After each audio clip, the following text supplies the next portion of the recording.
Bonjour. Guten Morgen. Guten Morgen ama Guten Abend. Guten Abend. Abend. Guten Abend. Guten Abend. Good Abend. Abend. Yeah, Guten So Abend. Guten Abend. Leo we have a Google Translator. Anyway, in physical form. in physical form. Kwa wale ambao kama sisi tumetoka Nyeri, what we were trying to say good afternoon in German and bonjour in French, of course. So it depends wherever you're listening from. Adonyoba, Madani Agosho. Amen. Amina. Amina. Yes. So this is another episode on.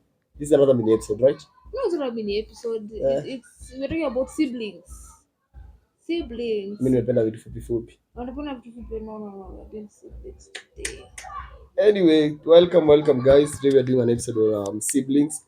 We want to focus on the male, but in relation to family setup, a man's environment while growing up. So on my right, Karaoke Vincent, tall, dark, and extremely sarcastic, the favorite pessimist, and host on The Echoes of Truth. my good name. My very, very good name is Evelyn, the co-host of the Brotherhood Banter. Yes. I'm here to talk about men. And their history. And their history and the siblings. Kwa nini hawataki kuosha vyombo? Anyway, coming up. Zamani hufai kuosha vyombo. Please, Zamani hufai kuwa na vyombo. Kombe moja imetosha. Kombe moja, sahani moja, sufuria moja. Ladies, mko sure tunataka kwenda kwenye wako na vikombe moja na nini? Na bima hapo nje. Tuko sure We focus on the important things. Anyway, let's get into the podcast. On the topic of today. So tune in for this and more on the Brotherhood channel. You can find us on YouTube at the Brotherhood Banter, on Spotify, the Brotherhood Banter also. And bonus like, subscribe, and share and comment. Basically on all social media platforms. On all social we media are platforms. there. TikTok, Instagram, we are coming. Anywhere. We are there. What you want, we deliver. Awesome. Semeni tu mnataka nini? Tutakuwa hapo. Tunaweza anza, si ndio? Yes. So let's start on.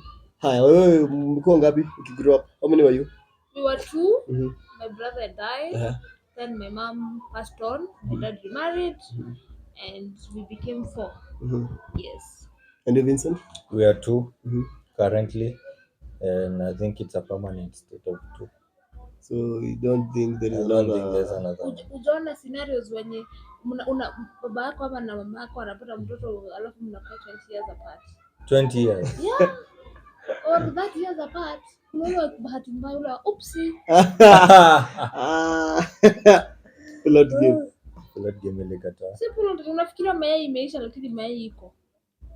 For women or for men? For women. Both, but men it's still there. Men sinakuwa mpaka mwisho. Yeah. Oh, like menopause. Okay. What did you do, Vincent? Disown. Really now? Yeah. Who's our baby? Ndio. Your sibling. It's not my baby. Your sibling. Who's sibling? Wait, you're looking at it from which angle? Like me as a sibling or me as the parent? You as a sibling. Oh, see, just accept. It's going to hell. Of course, lazima kuwe na difference between chaff and the good. So he's the chaff and we are the good. Yeah, looks like it. Brother, why is it called menopause and it happens to women? Why is it called menses and it happens to women? Because everything from time in memory has been about patriarchy. As it should.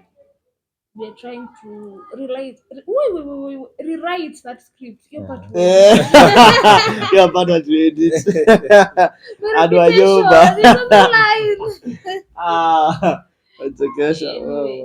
Anyway, so for me, I come from a family of 3. I have an elder brother and a younger sister. So being a second born, which has been more of for the second ones, they can truly relate to this. Being a middle child. A middle child, yes. Man. They can relate with J. Cole. Really, because of the song Middle Child? Of course. How was your experience? Ulikuwa unasaulika?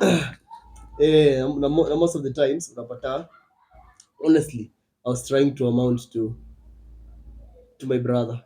Like, you see, being a middle child, you always feel like the elder sibling is like way ahead of you. Like, he's way ahead of you, which is true.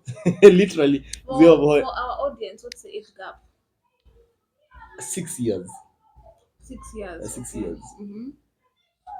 And having my personality, me being me, of course, there is the drive of wanting to become as big as he is, I'm better as he is, regardless of the different time span between our ages. Mm-hmm. So for me, nasema it has been really challenging. It has been really challenging, being a middle child, and it has been really enlightening in terms of mentally. Plus, it also has a lot of pros to it because when you're a middle child, unakuanga ni kama uko na cheat codes. Yeah, uko na cheat codes because, see, for me, my brother told me a lot of things even before I got there. The moment I got there, I was like, so see, I was told this and this will be like this. So it comes as no surprise to me. I get. Sikaelewa. Mimi Tell us, those cheat codes. Tell us. kama mimi niliingia hivi kapo, alikuwa ananiambia buda, utapata sherehe, msichana, haga, pombe, bangi, everything. So for me, hadi nikiingia kampo, haikuwa na pressure, as in haikuwa. Mbona unajifanya saints? Because Can't he was, relate. yeah, he was the firstborn, so he was Oh, always when you giving. firstborn. He has just said that. Sorry. So you've learned everything by default. Mm-hmm. And how is that for you? Well, you can see the results. It's bad. Oh, It's really? terrible. So you're saying all terrible. firstborns are pessimists? Of course, you can't have an optimist as a firstborn. Is your It's brother a pessimist? My brother is an optimist. And you and your brother? My brother is not a pessimist. He's an optimist. Yes. So you're the black sheep. literally. Wow, inside jokes. Oh, that's interesting. Huh. Being a man and trying to amount. For example, if you have a brother who is more successful than you are, like 10x, 100x more successful than you are, hey, it's a lot of pressure. Honestly, it's a lot of pressure, but it is good pressure, positive pressure. Unajua kuna pressure, kuna different types of pressure. Kuna the pressure yenye it changes to become something negative, of which it is more of jealousy. Mine is not. It is just good pressure that at the end of the day, man, I have to get where he is, but at a younger age than him. I get. So, hey, kukuwa middle child kidogo. Hey, kidogo. Alafu unajua kuwa middle child, unapatanga wazazi washasoma na first born. Sasa ile baby boy treatment ya alipata, mimi sikupata jamani. For example, ile brother alikuwa na conflicts. Mimi kidogo nilikula Weetabix. Kuna difference ya conflicts na Weetabix. Wow. Conflicts ni watu wa group of schools. Weetabix kidogo. Kidogo. My brother and I ate Weetabix, so you're saying we are not grown. But kuna treatment yenyewe alipata nyewe huko kupata. Possible, yeah. It's like, Yeah. Definitely, yeah. Sasa mimi kidogo conflicts nilipata ishatoka kwa system. Yeah, it was very tough for me. Na ukikuwa kama second born, zile nguo za first born zikikuwa ndogo, second born unazivanga. Leo tunachambua like the system of a typical African family. Well, we are not leaving anything untouched. Yeah, and I think also being a second born, you see, parents will always expect you to amount to become something better than the firstborn, or something close to what the firstborn is, and they seem not to understand that at the end of the day, you have different journeys. It's going to like everybody is at their own personal journey. Nasema kwa zile za nasibu sasa ni brother yako, nasema nunua gari, kwani wewe ni nini? So you get me. So the pressure is it's immense. It's really immense. But me, one thing I thank my brother. My brother has always been like the most humble people I've known in my life. Like a deep sense of humility. Kama wewe ni firstborn, shikilia wenye wamekufuata because it really goes a long way. It really goes a long way. Like me, the person I am, I can attribute 80% to my brother. The positives, 20% ni yangu majamaa. My guys, 20% ni yangu. But the 80% is to my brother. Like the discipline, the work ethics, the values, the principles, the systems. And at the end of the day, I always want to become a good version of myself. Like Afilengi anakuanga my mentor. I think more of a coach, because a coach anakuwa through with you every step of the way. But your mentor ni more of a kama high end goal, but he is more of a coach to me. He's more of a coach to me. Hey, kidogo ni open up mzee. That is the purpose of this podcast. We want men to give us the real truth for ground. Vincent, Tell us, how is it being a firstborn? Being a firstborn, where do I start? It's a journey actually, considering you are raised by people who have never been parents. You're essentially the guinea pig. When your test subject ya kuona if we can work things out.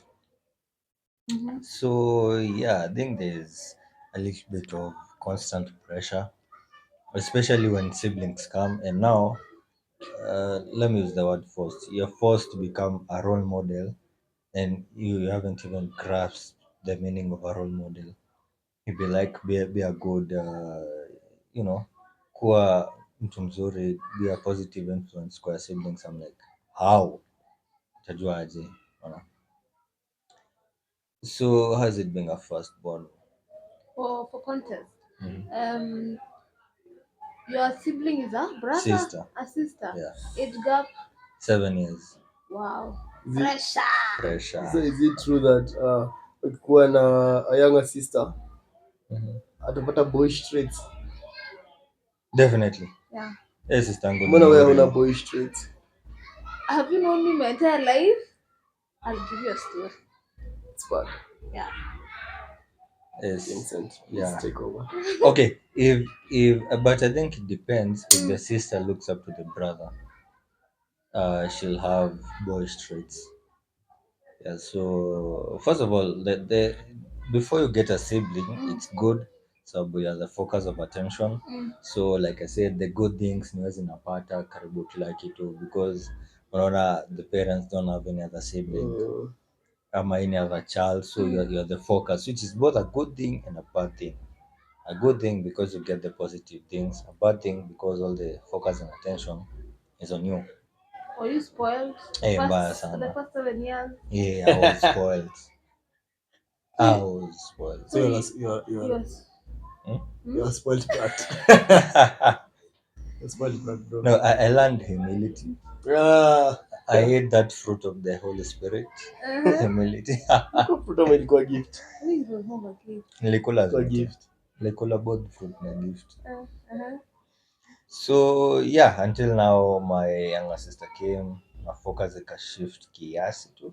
Actually sitasema kiasi, nitasema sana. Actually sana. Because first the thing I noticed the most was discipline. Like me and my parents. I think niliacha kuchapwa kitu class 3 hapo. Uliacha kuchapa class 3? After that ilikuwa mauano. Mimi nimepigwa zimu mpaka What do you lini? mean by mauano? After that ilikuwa unapigwa kama mtu mzima. Like kuchapwa na slippers. Niacha kuchapwa. Sasa ni mauano. Sasa ni death. Kuchapwa ni discipline ile ya slippers. Kutoka hapo ni Alafu wazazi wako walikuwa attempted murder. Alafu unajua they are young, they have energy. Man. So na- And this is the guinea pig. you're still the guinea pig. Eh. Plus they have a reputation to maintain. Isikuwa ati firstborn wao ni manga. So nakanyangwa. Niulize, wazazi wako walikuwa na ile tendency ya kudiscipline wakisomea Bible scriptures. Ezi. Wangu walikuwa kama zile za kwanza. My mom used to have a very funny approach to it. Wangu alikuwa ananitandika, alafu in the middle of kunichapa nimelia. Na unajua sio anachapa. Ni makosa na chapa. Inaniuma kabisa. What are you saying? Mimi na feel the pain. Makosa iko wapi? Sasa iko wapi? Where is the embodiment? Sasa mimi nilikuwa napikiwa. After kupigwa nilikuwa nakula vizuri. Alafu nalala. I don't know why parents Then used to give you a gift after they murder you. Kwanza the sleep after being beaten and crying, and it used to hit different. Inashikanga. Karibu ishinde ya loka. That sleep Lakini was anakana epic. ni exception. Anakana ni exception. So yeah, my sister came, and I think that's when I started growing up like faster than usual, because now it's like usually a constant reminder that you have to be a good example. Your sister needs someone to look up to. Plus now you find that the mistakes, as you grow up, you realize the mistakes your parent did raising you up. You're not finding them with the siblings, partly because they now have an example they can draw their lessons from, like a practical example.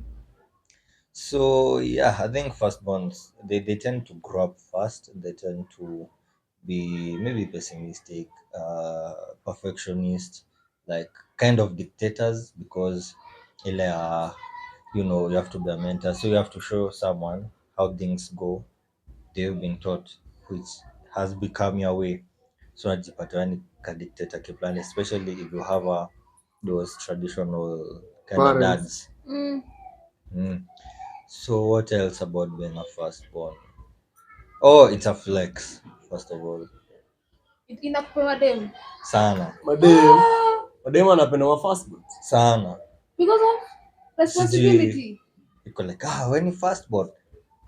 Wongo. What?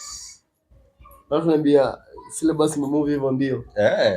Sisi madem anajengana juu kwa firstborn. Si ndio? Hapana, madem tunaanguka mtihani because of being a firstborn. Yeah, sasa wanaona future, they see a responsible young person who is Oh please. alafu I don't know, as a firstborn kuna kale ka flex when your sibling, in my case being my sister, showing you off, be like, and they have a big brother, kuna big brother, Yeah, alafu unajua kuna kale ka sense of pride yenye siwezi niguza. Why? Because I have a big brother. Mind you, this creature doesn't look at who anachokoza. Anaweza chokoza someone twice thrice my age, but because he has a big brother, keep off. Hata kuja kantapigwa. Mimi nikumbusha. Sasa bila kuchokoza watu nikaje brother wangu atanipigania. Hiyo tabia sisi tunakuanga nayo sana. Recently tumekuwa club na bro. Sasa kuna mse fulani alikuwa mbigi, alikuwa bazenga. Akuja kaanza kunichokoza, nikamwambia bro, mimi niambie kitu. Kama nataka kupiga, akaniambia mtu atanipiga. Na sasa mimi namwangalia. Mimi ni 5'6", yeye ni 6'4". So imagine yeye ni 6'4", imagine anatoshana. But unajua niko na brother wangu, do you really think I can back down? Kaende. So yeah, I think you're kukumbusha kwa second one. Alafu you become friends with your parents. After umekuwa mkubwa unaweza sit and discuss something meaningful with your parents. Unaweza fika hadi mahali waambie mzazi hizi because of this and this and this. For real, you become a co-parent. We are sorry. We can't relate. You can't relate. Sisi kidogo wa middle child. Inafika mahali your sibling anasemwa kwako. Yeah, I've seen that a lot. Unajua umezeeka. Unajua umezeeka. So yeah. When you're left for choices and decisions, that's why unajua yenyewe move. So that has been my experience so far as a firstborn. Wow. Yeah. Now let me now talk from the lens of a sister.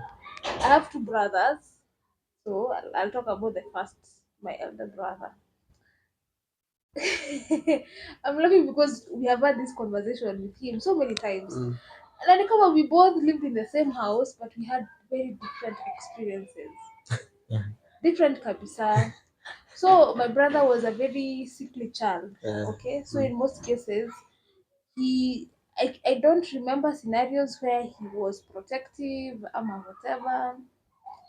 Then me and my yapper, I talk a lot, so I was easily the one who was being carried everywhere, and I was still the brightest between the two of us. But when we got to campus, things changed. He became the brightest. Our age gap is 2 years, just for context. What else? He was my mother's favorite till her last day. That sucked. That really sucked. Because he was never beaten, but me nilikuwa nauliwa bana. Haka nizikupiga kwa ikuliwa. Me, I was beat. Me, my mother beat me till I was in Form 1. Like till the last year she had with us. Nani juu nimekataa kuamka kwenda kwa duka. Like tukiwa wadogo. Unajua ni kichwa ngumu. Wewe kichwa ngumu. Really now? That's true. Me, I've known you like I've known you my whole life, man.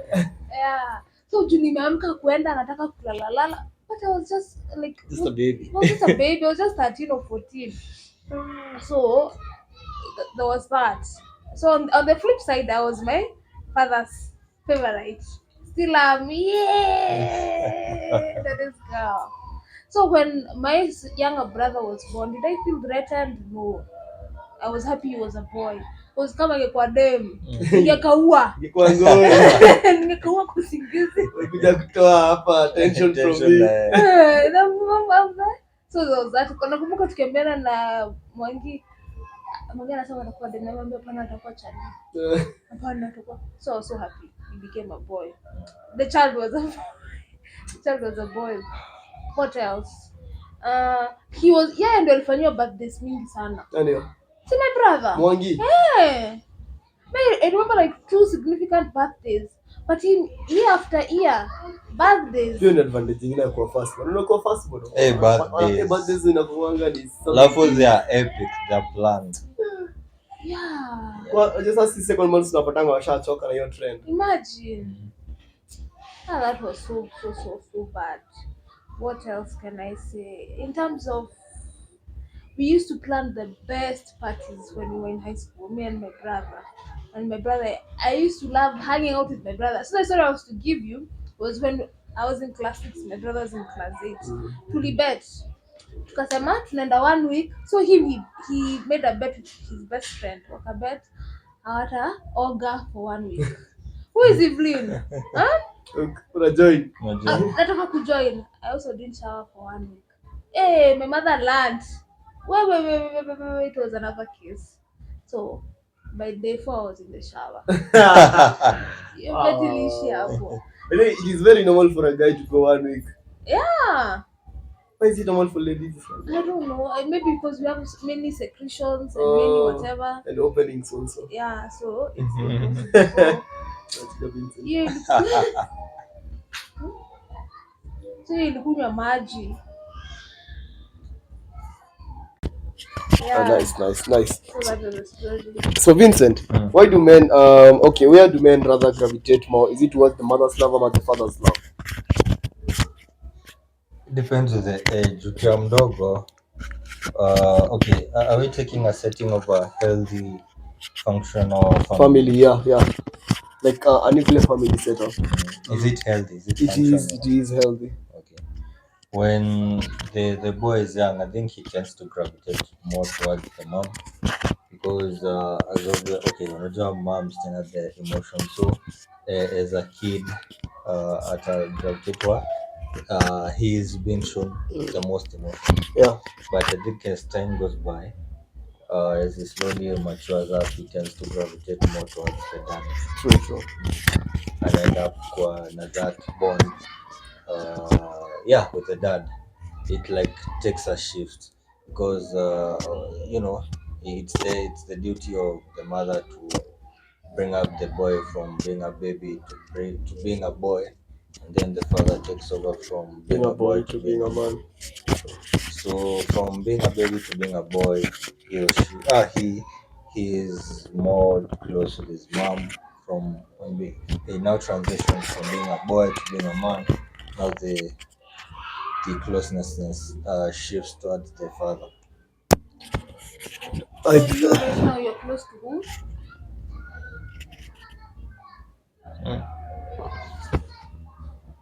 Deep.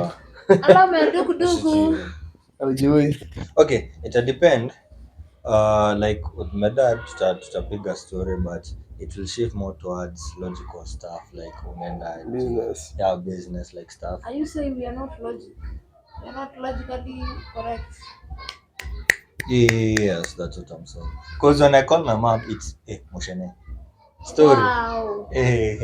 Story nazo there'll be stories. Okay. But when I call my dad, it's like I when you check the voice logs, like me and my dad usually have shorter conversations compared to me and my mom, because me and my dad, as much as you are close, it's still almost straight to the point. You see, mom will be like, umeshinda aje, umekula, shule iko aje? A lot of questions. Umepata kasichana. Mama asked that.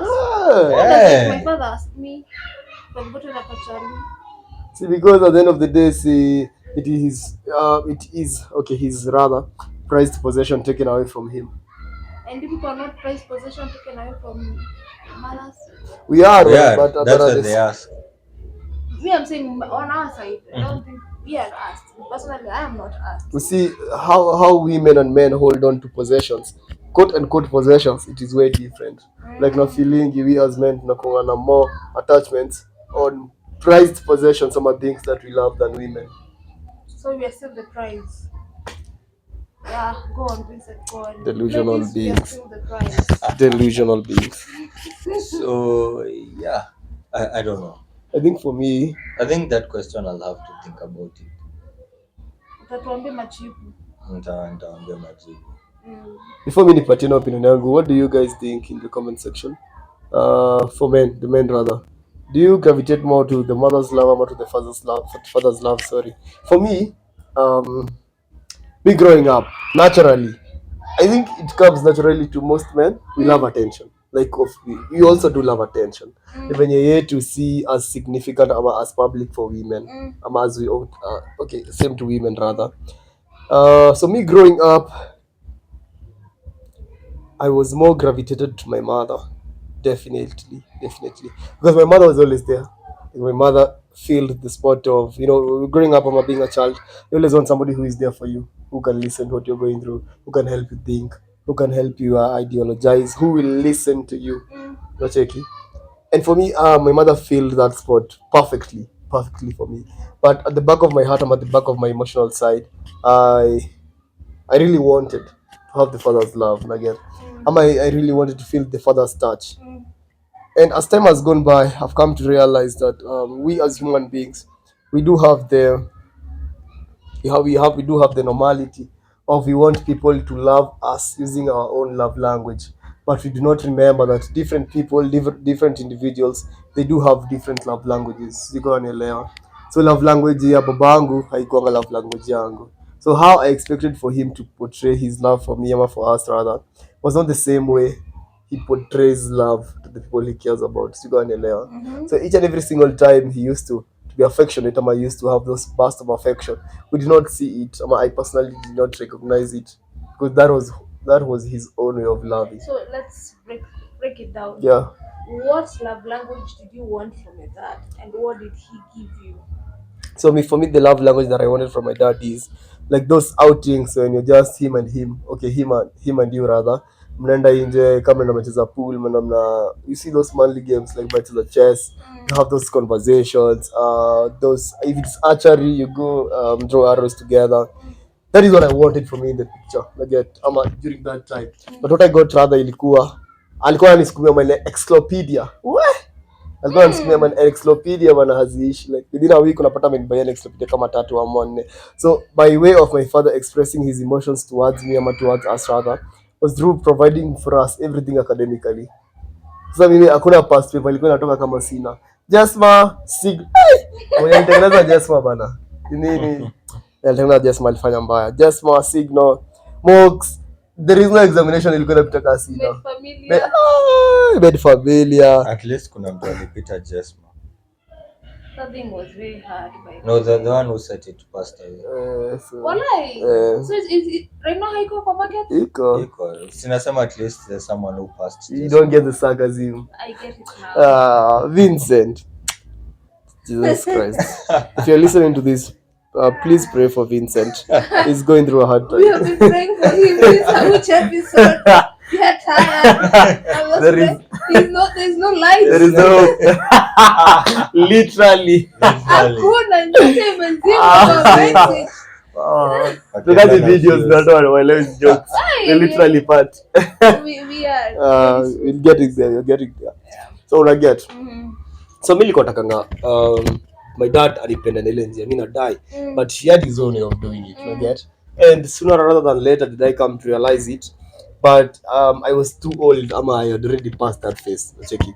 So we were holding a conversation with him and my brother and my mom the other day. So najua ile time shakuwa kubwa kwa hapo sitting room mnaongea kale ka December before wakairuke. So kila mtu anaongea. Kila mtu anafungua roho zile mchunguzana. Wewe mama ulinipigana sana ile day.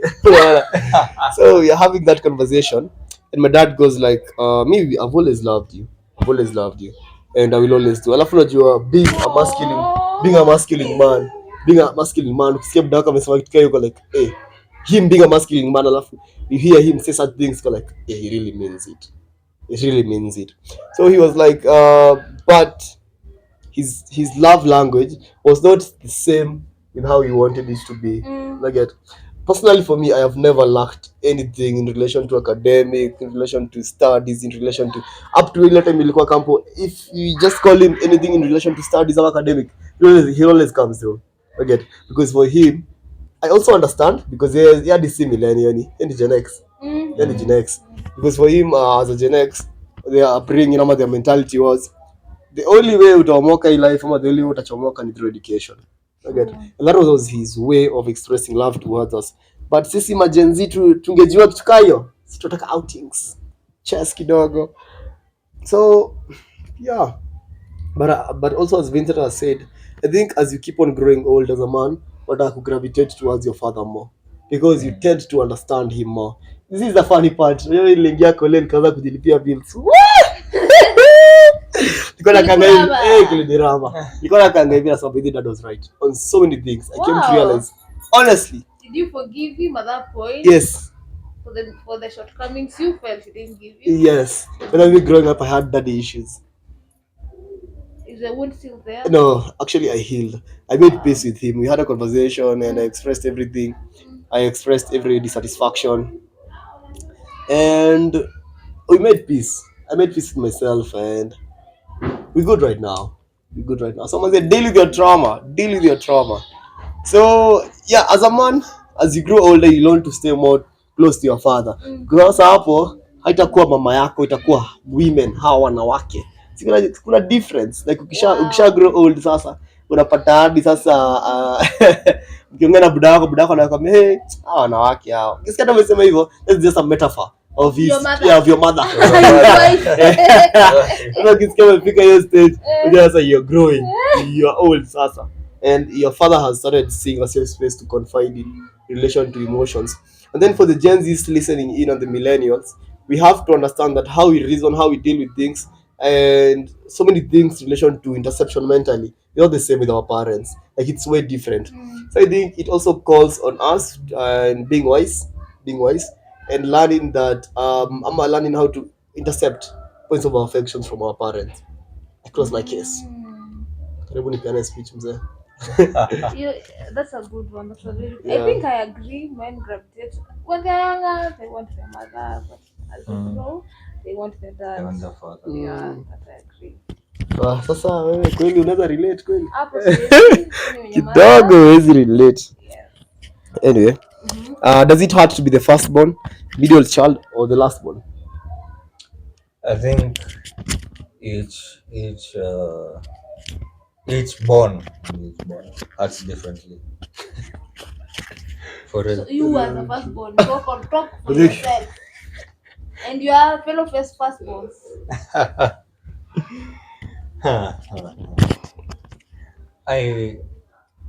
Okay. Firstborns are hard, but I feel like the people who have it the worst are middleborns. Really? Yeah, because you see the firstborn and the lastborns, they are seen. The middleborns, they are kind of, they live their whole lives almost invisible. That's true. Yeah. So as much as see firstborns, we do have it rough. Somehow I think that middleborns have it way worse than us. Thank you. Snaps, guys. Wajani kutoka You have kwa been redeemed. but yeah, firstborns, I think watu wanakwanga, I think this notion is true that lastborns are spoiled. I don't think they lack anything. Lastborns.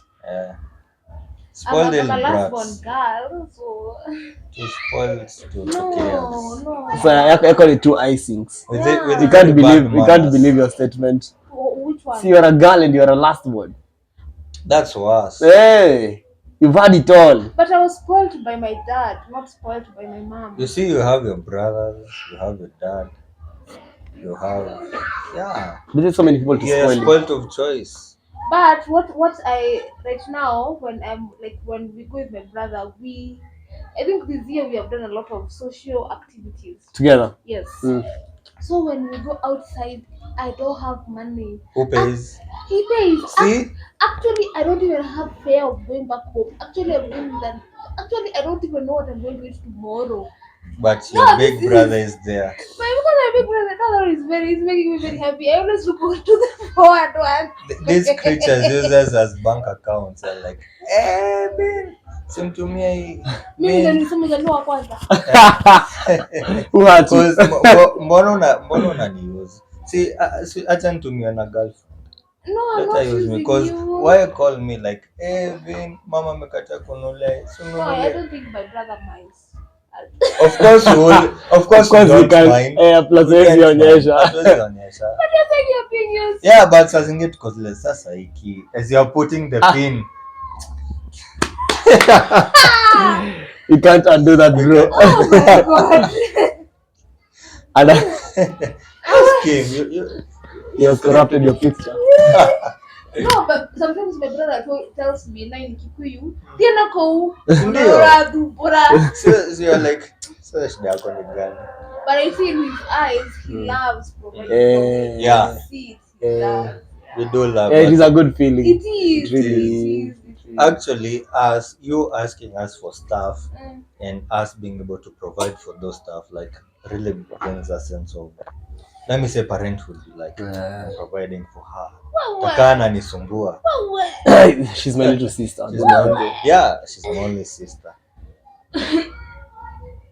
Makes sense. I agree. So I don't know how middle bonds have it. I think Where? Sijui nianze. Kondo ukapita. Guys, do you have a serviette? Serviette kwanza glucose mwishowe. I want to bring a second one jamani. Hey. See, number one, parents have learned. They have learned everything in relation to bringing up a child. Anajua, if you do this, this is the result. If you do this, hii ndio ile uongo wa vijana wanakuanga nayo. Sasa mimi nilipata wazazi wangu washachanuliwa na uongo zote. Like my brother had done it all. Sasa hakuna kitu ningefanya. Ai, chacha. Man, it sucks, man. It really sucks. It really sucks. Alafu being the second born, unapata kuna this stereotypicalness of the first one is the more mature one. He's the more responsible one. Because So if we have anything goes wrong, mama alikuwa anaingia nyumba glasi unajika Chris. Mom, tuko mimi, Tony, Mercy. Mbona hii ya katikati? Mbona huyo wa katikati?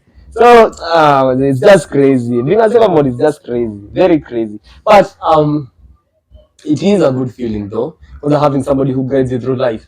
It really is a good feeling. Because for me, you see my mistakes, some of my failures in life, I can attribute it to myself alone. Because my brother has told me, bro, ukiingia kampo inakuanga hivi. Bila pesa madeo huwezi washow kitu yoyote. And it is true. So unaona hadi for me, even the failures that I attribute to myself, or that I go through rather, are on me 100%. Like my brother has been like more of my walking stick the whole of my life. Let me switch it up. What about you and now Mercy? Because now in this other situation, it's the first born. Alafu kuna this funny thing, unapatanga the last born unasikizana ngamana the first born. Yeah. It's always the Sino nasema middle born ananga friends, ana wazazi, hana siblings. So sad. It's just so sad for us guys. So the second born listening in, I'll give my number there for sessions.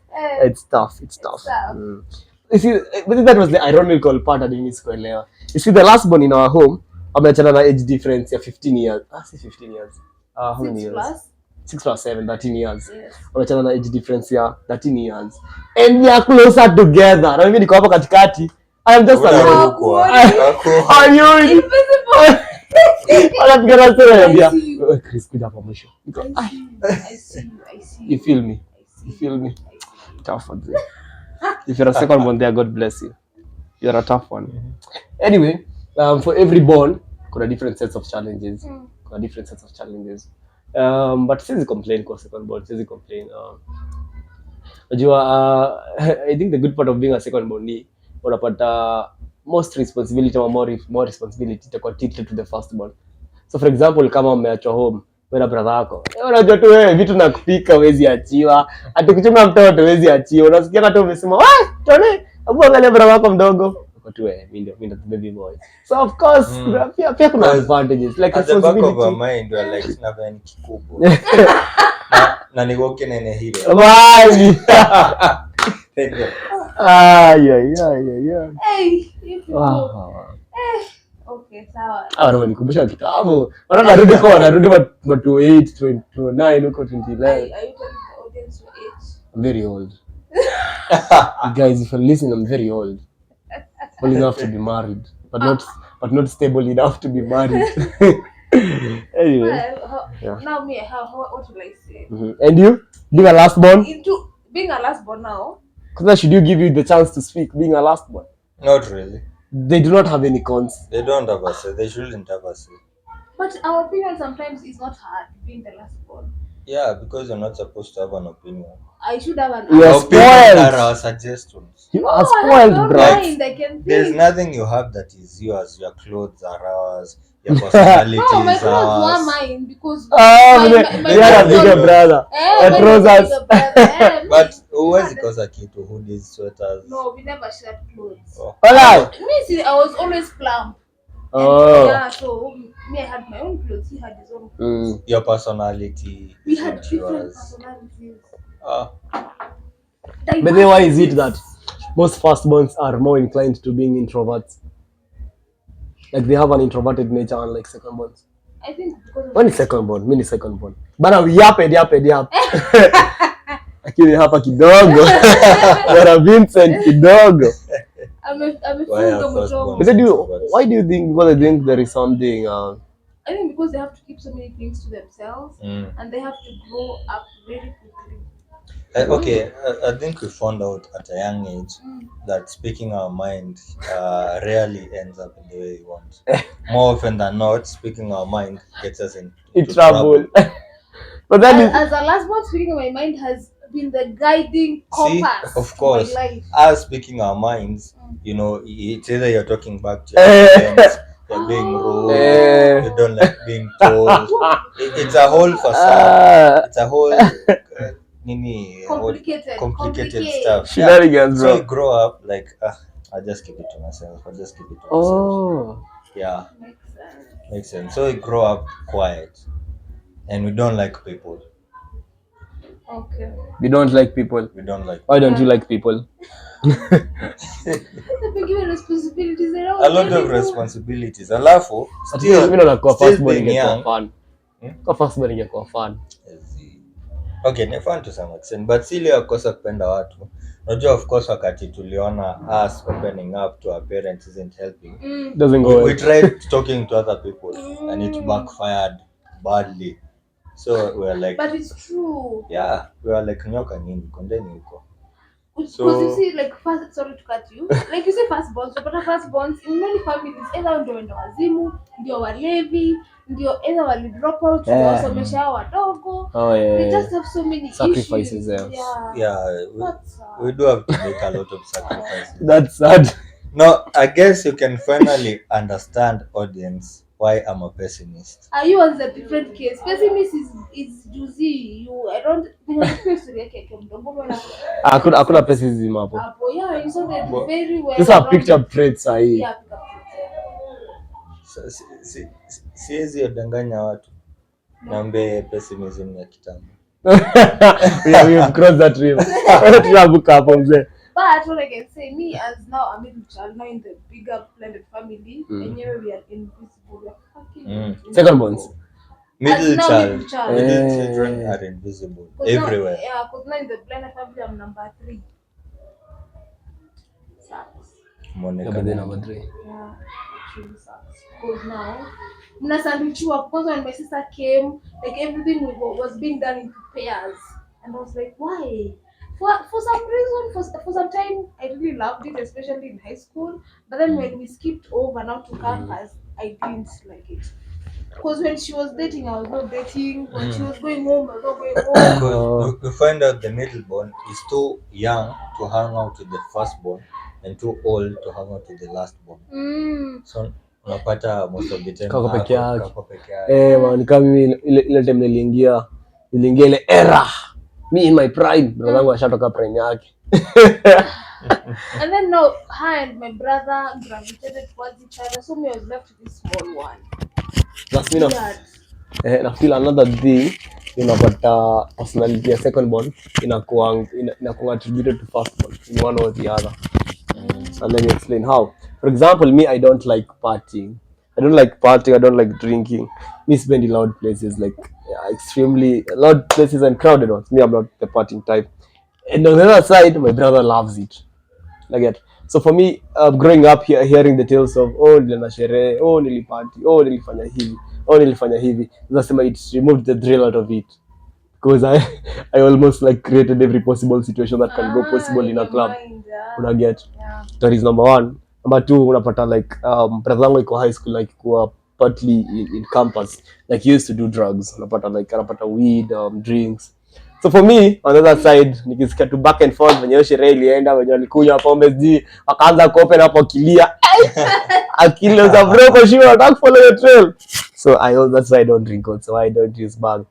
You get, but na feel kama brother wangu angeniambia hizo vitu I could also follow the same path. How do you stay hydrated? Water. You don't drink? Kunywa maji. No, si amesema he doesn't drink. He said he drinks See water. No. Like H2O, bro. Natural Oh. H2O. Not water. You're a pessimist. It's inside of his blood, man. But I don't think weed is a bad thing. Yeah, but the day nilikuwa nasikia something similar. What do you think? What is your take on it? Ulisikia kichaya? On another day, a topic for another day. I can take weed every day. Like manago, terere, those stuff. Seaweed is an unwanted plant. You know, we don't be plugged by the GOK. Next, what was the next point? Dealing with Vincent. Should men be introduced to house chores? Yes. No. Yes. No. Absolutely. Yes. Definitely. No. Are you a man? Or are you gay?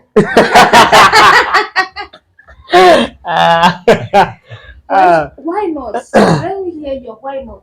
See, because that's your duty. No, we're saying boys, mkiwa sasa hapo kwa utotoni hapo in your formative years.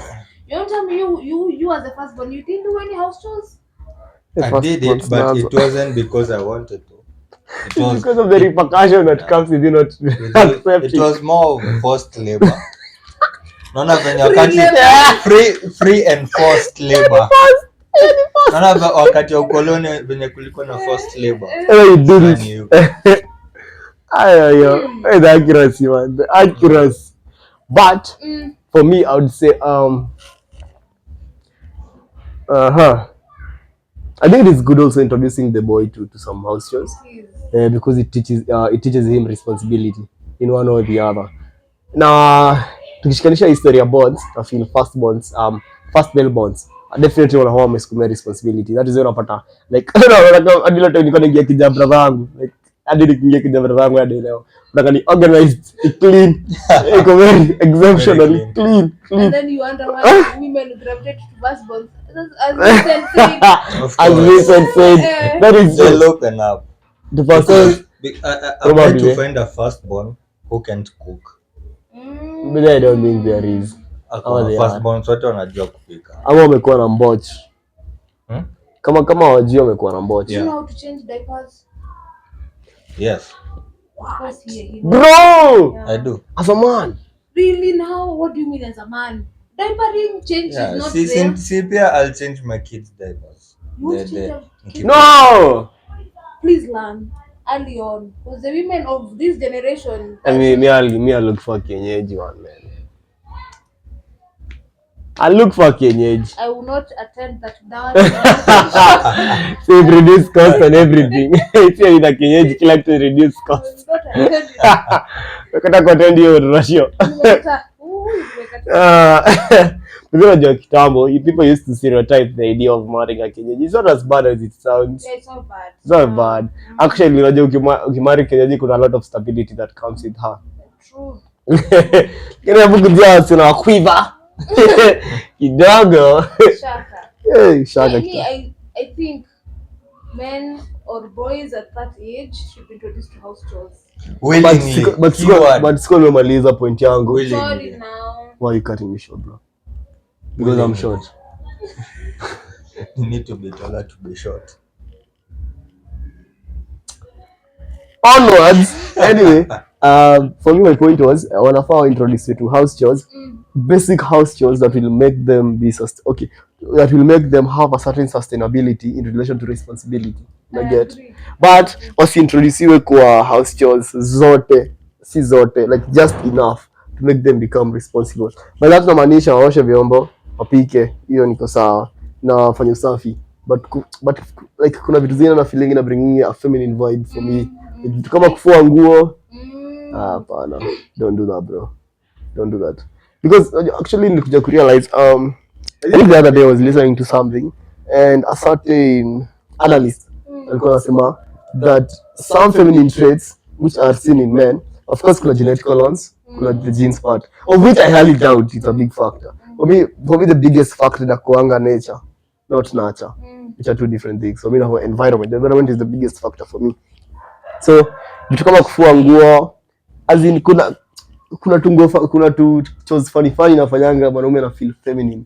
Unaona? Nikana kuja juzi niko kwa bishi yangu. Hata sitataja ni nani. Nazisikiliza hii podcast ajeni niko kwa bishi yangu juzi, niko na akipika. So akipika ame crisscross miguu.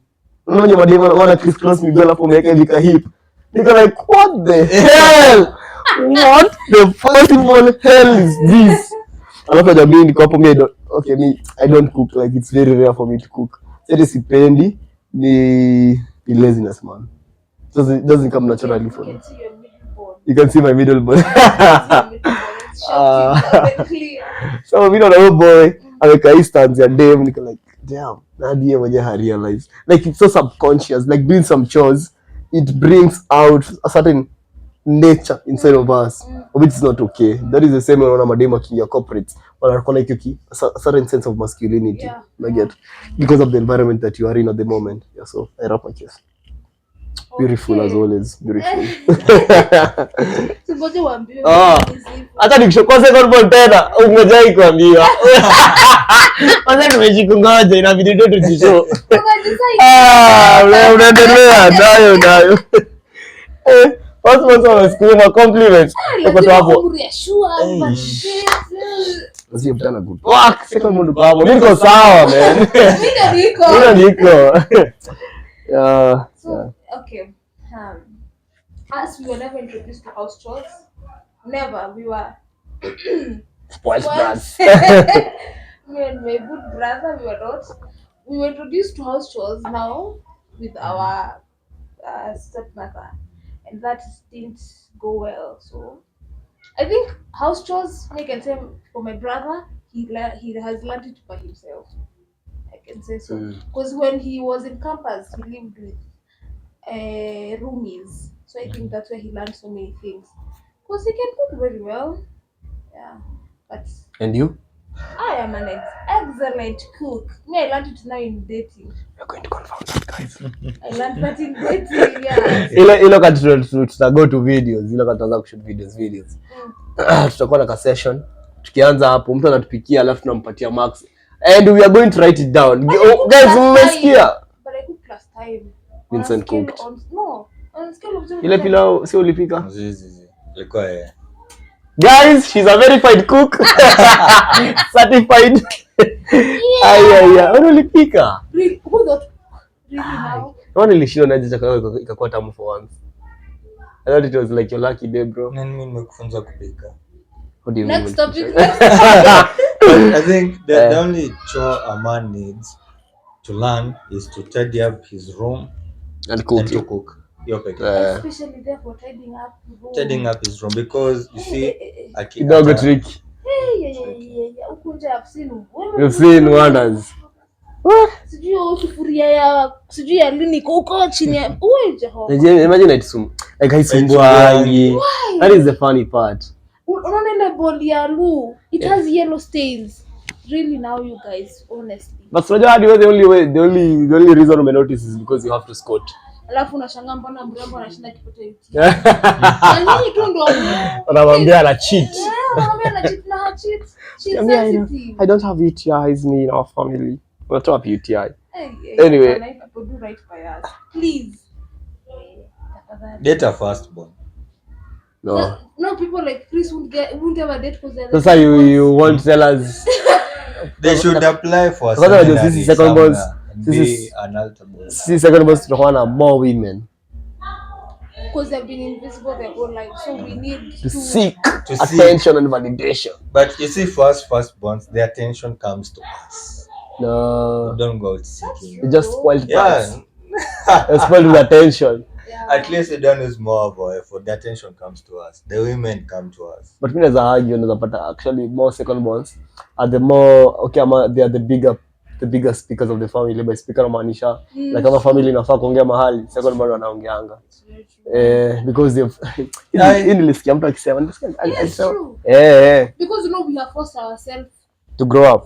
through, yani tumejilazimisha, hamko mnatusikia lakini mtatusikia na hivi ndio Na ni tunataka, ndio tunasema. And you must. But firstborn they open the shortest speech Correct. and the most important speech. Correct. Second was the Most story. important. Why you feeling their egos? zilikuja, zikaenda. It's Look at true. your father and his brothers. The speech of a firstborn, the Why are you speech of getting a father. personal?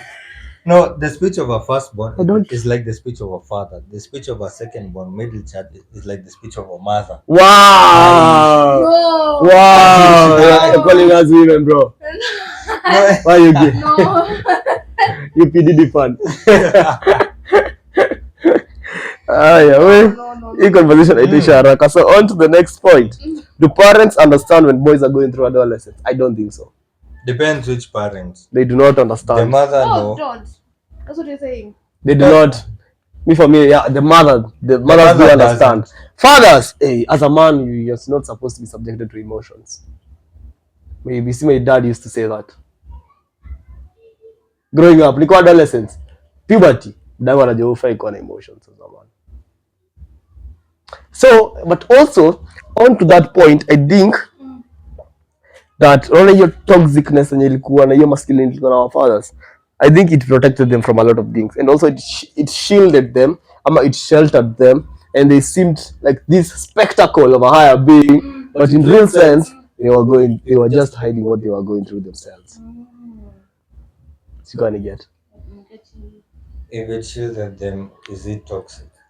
if If it shielded them, is it toxic? senior see, it is toxic because it shields them from the other world, but it kills the other world from them. It's toxic. But it just sounds like a genuine case of lesser evil. One world still has to die. Sisi ni kama ile case ushaisikia ile, I think umejua kuna ile Turkey ikiona unataka kuiua inajipoisoningi. It is the same case to men, to all the forms of men. Like your poison in protect them from the other people. I get. So of course it is toxic to anybody who will consume the turkey. I get, but it is a form of protecting itself, because your turkey kijipoison iba ikufangi. Like hawana way ya kufight it inside of the system. So basi if it doesn't do harm to the turkey, then it's not poison. So it is poison for you who wants to digest it. Yeah. For you. But that means the turkey is not toxic. The turkey is Because toxic. the only reason it's releasing the poison is because you want to eat it. So that is the same with everything in life. So Every action. Okay. For every reaction was caused by an action. Hii scenario umepeana ya turkey. If it's the same scenario of fathers, then they weren't toxic. They're just protecting themselves They were. from the outside world. What Chris is saying, there's something called self-destruction. It's not self-destruction if what you're taking doesn't kill you. But it won't kill you because if you're doing it to yourself, it's self-sabotage. It's just like the way a snake can be poisoned by its own venom. See, it's not poison if it doesn't cause you harm. I have so many ways to explain, but I think this is going to take so long. Basically, it was just a self-protection mechanism for themselves. Yeah. I get, because even if they come and they rant after your time, hakuna the belief that as a man you can rant to your woman, and I still don't. Advocate for it. I still don't advocate for it. Why? It never. Okay, it goes well, only a sustainable amount, but don't In a always. healthy. Yeah, in a healthy relationship, but don't always yap towards your woman. Wanatukaa ni king'ombe. Then it's not toxic. Ushaona ile video ya Chris Kena? Unaona ile video ya Chris Kena? Ile ya Venye demo anakonanga bila pesa. Like then ni kimbuzi fulani. Ushaiona hiyo? Kuna hiyo shati na Hapo tie. kitu Ukiongea tu bila pesa. na huyu jamaa ndio penye anaitwa once chalia shagonga na unaonanga dem the following morning. Face the same. What's that clarity na kikin? Dem adisi mrembo. Ndio maana unafaa Unasikia yake moja ni kubwa. Ndio maana unafaa kukula mchana. Ndio simuone differently. Are you talking about a personal life? Probably. I can confirm nor deny. So guys, you can tell about his taste And how he likes it. and how he likes it. Because ask yourself why as a girl unatembezwa usiku. Au unafichwa. Unafichwa. Mbona unafichwa? Wow, interesting. Mbona unafichwa? Yeah. But also, it depends. Uh-huh. Does she also like kufichwa ama she likes? You can, yes, you can smash mchana, but are the windows blinded? No mwangaza, is there sufficient? No, I'm not talking about smashing. I'm talking about the journey. Ndio mfike kwa kitanda. Kutembezwa kwa street. Na kama hiyo street haina watu. Street gani ina watu? Kaina watu si ni gari. You're in the streets. Wewe tunaona kwenye unaishi wewe, tuna understand. Mambo ya Vincent ni dark. As you can see, mambo yake ni dark. Anyway, so tumesema tuko tunaongea mambo ya if parents understand boys going through adolescence. Mimi nikasema my part. I feel women have a high sense of emotional intelligence. Like one understanding you because ni yako kale ka stage not teenager. Like my mom used to go like that, not teenager, ini wakati wake. But my father doing something shit and something stupid because ile za sifanye ufalaka hiyo tena. I'm like, yo, I'm just a child, man. I'm barely that kid. So for me, babangu alikuwa na this. Babangu alikuwa na this set, alikuwa na these standards. Hii standards alikuwa ameset of being a man. As a man, when ni mwanaume like ufai kufanya hivi na get. And looking back right now, naona, but it is true and it makes a lot of sense. But your time nilikuwa kama mzee ananifinyilia sana. Anionea. So I feel most things to understanding because as a man understanding vitu mingi sana as you grow up. Like as you grow old, you come to resonate more with your father and you understand him a lot. Mimi nasema vitu budangu aliniambia 99% are true. Nilikuwa yote wao kinaniambia wewe mzee waishia. Wewe ni old school bana. Sahi. Budangu kama nakucheka ananiambia kama na wewe maisha. Hapo anacheka. Atakwambia ni mbaya. Sasa hiyo. It's still for tough, man. Still for tough anyway. What do you think being a man growing up adolescence? I think the parents. Kwanza wewe ulishikwa na makosa gani ukiwa adolescence? Mwaka gani? Yeah. Mimi makosa nimeshikwa nazo mingi. I think makosa. Being a co-parent. I'm supposed to be the responsible one. It really Vincent. Co-parenting ilikuja na huko high school. Kuna adolescence iko wapi? Siko high school bado. High school bado. 16 inaishia 18. Hadi 19. Hapo I was responsible. But in primary, Wrong bendi. ilikuwa wrong. Alafu most shit. Ushakuwa bad boy. Ushakuwa bad boy. Nimekuwa good boy juzi.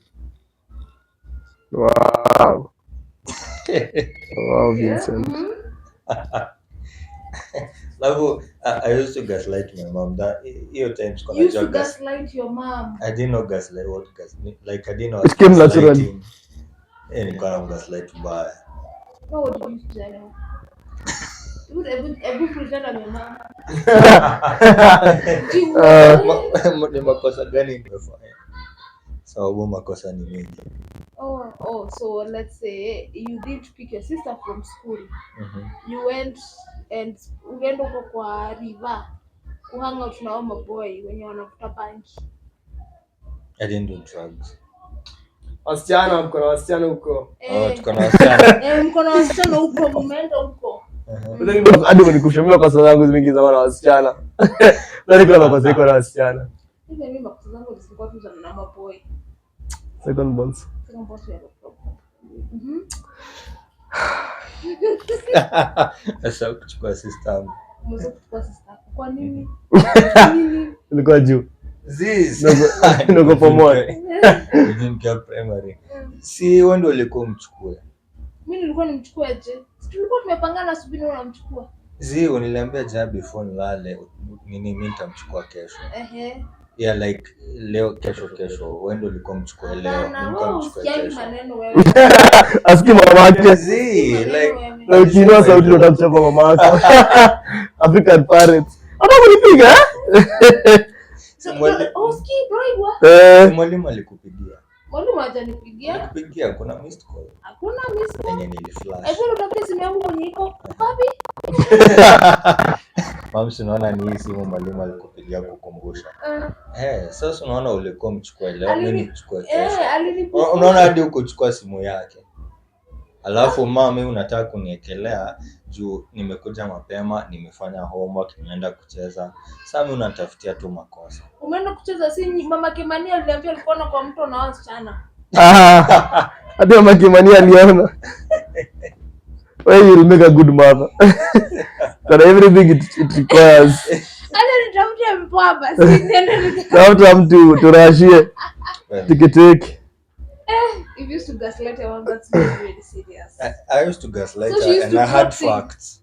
So she dropped the mistakes. Of course. Wow. Mama wangu alikuwa mjanjezi man. But sasa mzae ndio trick.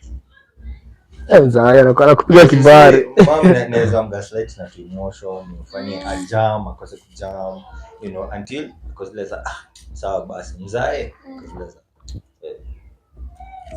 actually he used to be alikuwa anawania with a lot of words. Mimi ilikuwa Rudego tena. Rudego tena. Guys, I've had a blissful childhood. It's been perfect. Let's realize the story that unakuja ku appreciate story yako. You don't appreciate it alone. Yeah. Well, nasikia story yako imepitia huku nje bwana. Like hallelujah. Hallelujah. God is gracious man. So yeah, swali ilikuwa gani? Yeah, they know. I think they just choose to ignore. Because there's a lot of uncomfortable topics that come with adolescence. Because me, I never had a sex talk. Nasikianga watu walikuwa na sex talk huko nje. Mimi ulikuwa na sex talk?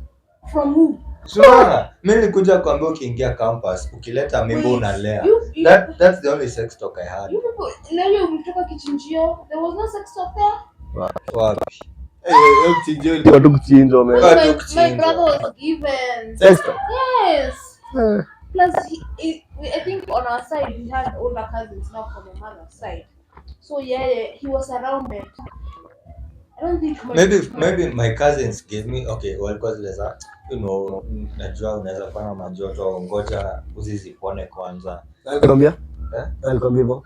My cousin. Nilidanganya, uliambiwa hivyo? Mimi niambia ukishatoka huko na full test kama umepona na kuingia ndani ya dem. Wow. Bro, karibu to daddy man. Hey, like na bandage. Wacha mzee. Si bandage ilikaka wiki mbili. Because me, they were like, ngoja uzi zipone, because you know, once you become erect, you know, the stretching inaweza kata uzi urudi tena. But once imepona, wengi. That's the only sex talk. That and ukileta mimbo unalea. Ati siwezi lea watoto wawili. Those are the only two sex talks I've had. Wow, interesting. Me, I thought like mtoka hiyo kichinjio, you normally taught and told. Because me, I remember we were talking with my brother and he was like, yeah, me something niliambiwa. Hey. Unless una count your class 6, ile book ya science. Ile reproductive system. No, I can remember when we were close to. Yeah. Such good parents. Not by my parents. I'm saying by my cousins. Oh, parents, bro. Yeah. I think this is a part. I think one of the reason many of us Gen Zs are liars. So we never had sex talks. We said Gen Zs are having less The irony. Okay, Gen X. Millennials. Millennials are having, Millennials. It's because they never had sex. But have you verified your information on Gen Z? Yes. We need to see that also. Gen Z are Say the next question. We are 1 hour. Gen Z are having more sex, having lesser sex. Watu wanakulana huku nje. Basi have the wrong friends. Na kugonga. Wala have the wrong friends. Kugongewa. Zero sema sisi hatuna activeness. They overactive. Overactive. Ndio nasema have the wrong friends because my friends. Oh, I get. Because guys, huyo si mimi, if you just siku wondering. Kama ya leo wamechukulia seriously. Kupanda mti. Ya kupanda wanapanda miti. Kuna kinodi ya mahali anasikia vizuri. That is just life, bro. Listen to it. From usatoday.com, from baby boomers to Gen Z, no one knows how to talk about sex. Here's why. Gen Z is actually having less sex, according to research, like millennials before them.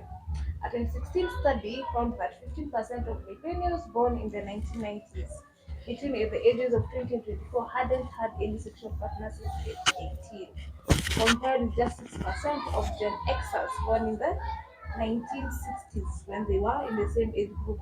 I've seen now how they're very little. As in, not people who are now in that age. Us, we're having less sex than millennials, and millennials had more sex than Gen X. So as you're having lesser sex than millennials? Yes, yeah. Oh, like within a certain age span? Okay. But that's a US study. Now look for Africa. They need to come to Kenya.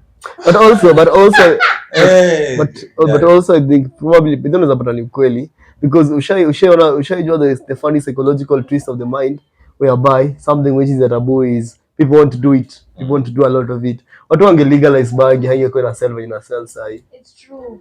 Plus I think now many people, I feel like even if we have so many young people, also so many people are in their 40s.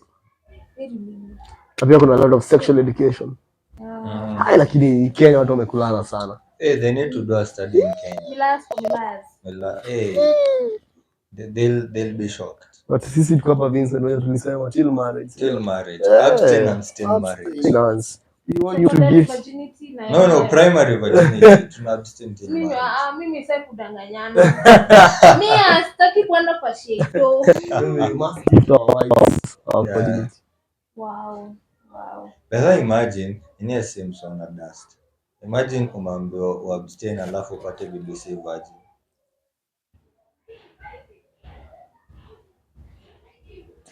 And you paid dowry. Silence. Bado dowry ya MC virgin ni same. Sidhani huwa wanaangalia So tulisema baby tunatoa Botswana. Anakuja na marriage, anakuja na virginity certificate. Unaona hiyo? Unaona hiyo? You see, this is the funny part. You see, the world is a fucked up place right now, man. Because the other day I was having a conversation with another guy who is my friend. I'm working at your bro, Mr. Virgin. And this is not the first guy nasikia akisema ataki virgins. Because wanasumbua. Like, so marriage ataki virgin. You know. And it's just crazy. But why? But I think also we as men are very unfair. As obvious. As always. Not even always obvious. It's not a direction of choosing fairness or selfishness, man. Of course we'll be selfish. Higher. What should parents do better when raising boys to men? Leave the responsibility of raising to the dad. And also listen to boys to men.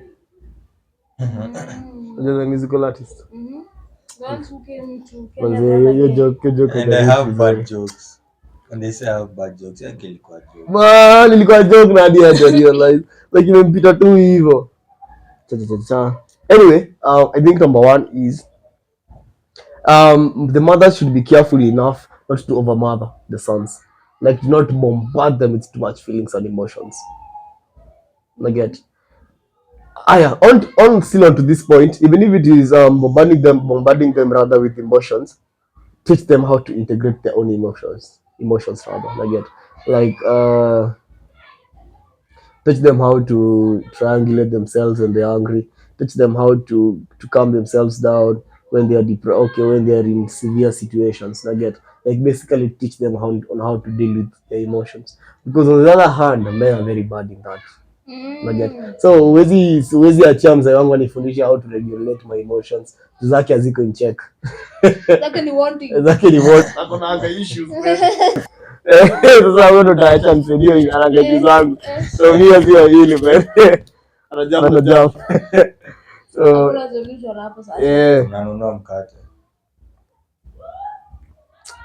Sawa Vincent. So we are still praying for you. Hallelujah. So number one, teach them emotional intelligence for the women. For the men, teach them how to become men and give them real life situations of what you've gone through or what you know other people have gone through. Get and become friends to your son. Sasa say tunaongelea fathers. Yeah. Oh my God. Break it down. It's really sad. It's really sad. It's really sad becoming friends. Yeah. Anyway, become friends with your sons because it is a time when the children, the sons also, that they need a masculine figure to look up to. Get, but unapata hiyo masculine figure hayuko, so they revert back to the closest source of information they get. Sana siku hizi ni technology apps. Social media. So akinja pale TikTok ambiwe as a man this blah blah blah. Hapo sikia as a man vitu zilichange siku hizi. As a man you should not be responsible. Who said that hadi wewe huwezi kuwa Ben 10 kwa kanyari? Who said that wewe huwezi kuwa Ben 10? Unaona? So they will revert back to the first hand information they get, which is false and which is wrong. That is why kuna so many dysfunctional families up to right now. And unajua this is something which is being perpetuated by the rich people. This is a story for another day. Nimekuwa nikisoma hizi vitu. The rich people wako na agenda ya destroy the family setup because no society will ever grow, no people will ever amount to any level of success without having a functional family. It's true. Lakini sisi ni nani? Wakanyari wako huku tu wanatupitia. I have a question. Yeah. What do you think about single mothers naming their sons after their name? So nasikia mtu anaitwa Christopher, Wangoi, Wajiro. I think it's Kyle, let me filter. Hey, karibu. Hold your horses. Angemuaga mtu Ningemwaga. You've been banned from Spotify. You've been banned from YouTube. It's too late to be cancelled. It doesn't make sense because that child needs to be grounded.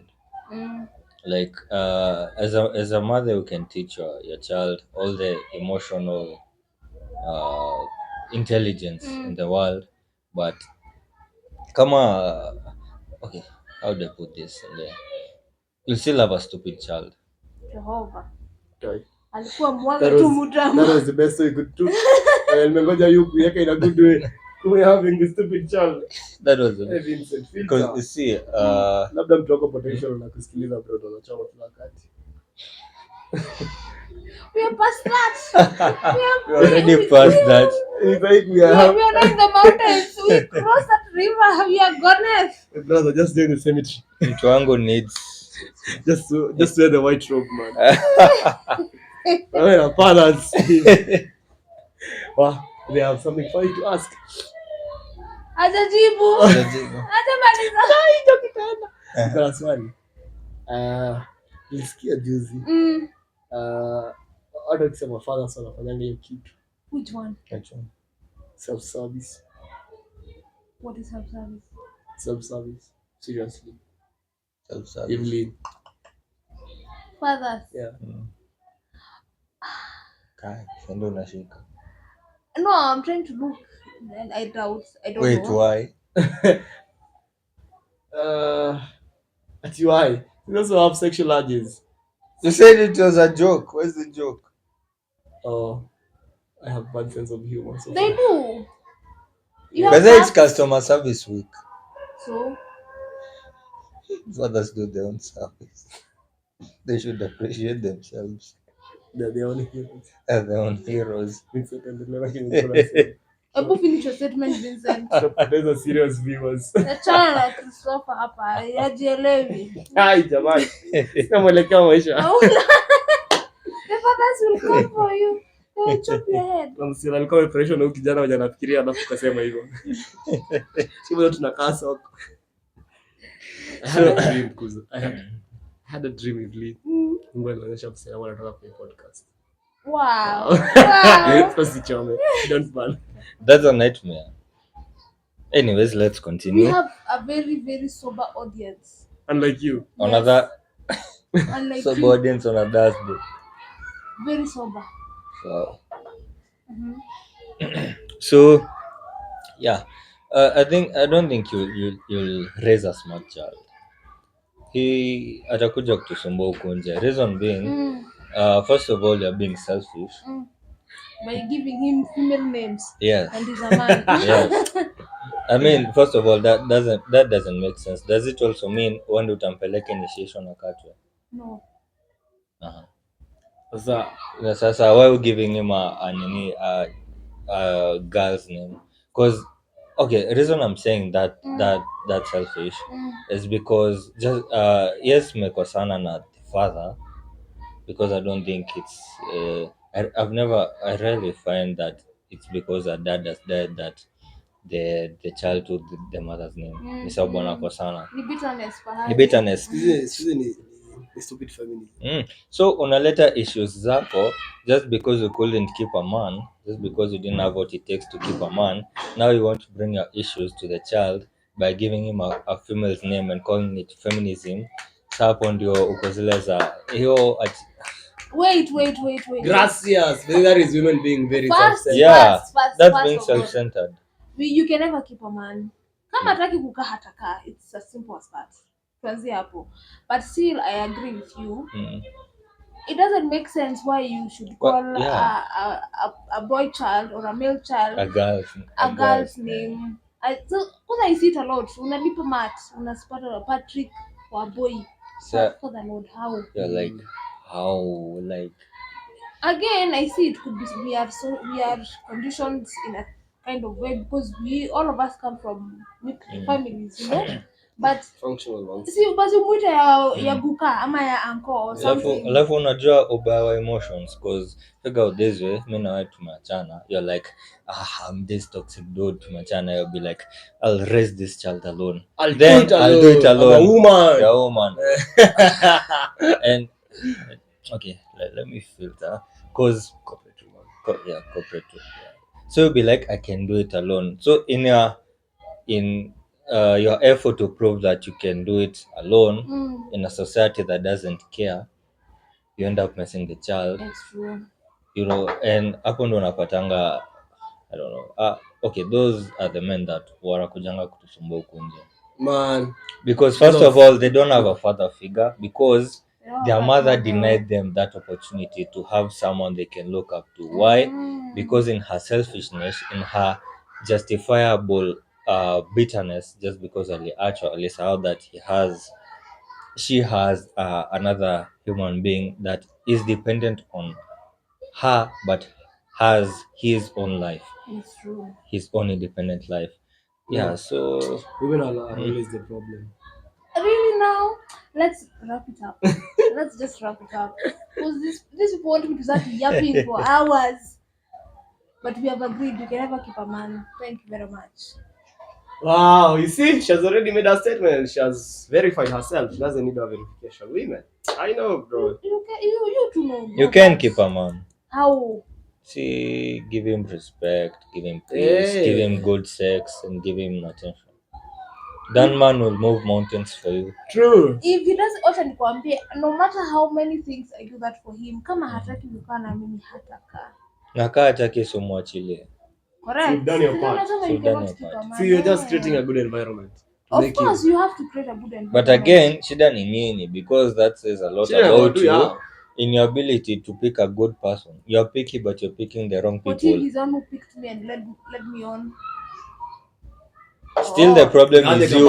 Why you are being too easy? No, Mbona unachaguliwa kila saa? I didn't have the maturity to know that he's leading me on, to gaslight me as though you gaslighted your own mother. She had to say that. I had to say that. Skills it. Amen. I know. Kanye Yeah. shida ni nini? Anyway, guys, Mhm. thank you so much. We can wrap it up. Yeah. Mm. Last question. Ha! Last question, bana. Hey, question ya mwisho. So do you think this is the reason why there are so many gays and gays? Why there are so many gays? I came to realize at the end of this busy msichana anataka msichana mwingine ni gay. So that Yeah. gay is Gay is a wholesome term. Because of course we in a patriarchal society. wait, mbona iko hivyo na lesbians difference lesbian and gay? They're both categorized under gay. Under gay, correct. Wow. It's very fucked up. Mm. So these are the situations, these are the instances that lead to increase in gays in society. First of all, I'd say messed up dads. Like the underlying factor in all people who are gay, Lack of a father lack figure. of a father figure. I You can't agree. be gay with a stable father figure. Aje sasa. It's a physical Tutatafuta. impossibility. Tutatafuta. I'm here to find a Hadi- gay person Yeah. with You know, feel like the stable- lesbians, like every queer group, they contributed to lacking a father figure. And the lesbians. In a way, yeah. Yeah. I see how it, yeah. I see how it can. So as long as you're in a You need stable relationship, Of course, we need men. Because I was just Of trying course, to who is going to build the Tower of Babel or whatever? You think it is us with a kanyundo there? cannot. Cannot, The yeah. endurance level is down. Okay. What Thank we you. labor, Thank you we guys so much for listening and tuning in. It has been a beautiful episode, like always. Very, very nice. On my right, karaoke Vincent, tall, dark, extremely sarcastic. Your The man with favorite the dark pessimist, the one with the darkest humor, uh, and host on the Echoes of Truth. Madame. Aww. Ah. It's been me, Evelyn. Thank you so much. Next time. Thank you guys. Thank you so much. Join us on the next episode. It has been great hearing from you. Napale kwa comments. Tell us what you'd like to hear, things you'd like for us to tackle, and it's always a blessing to have you on board. Cheers. Peace. Bye.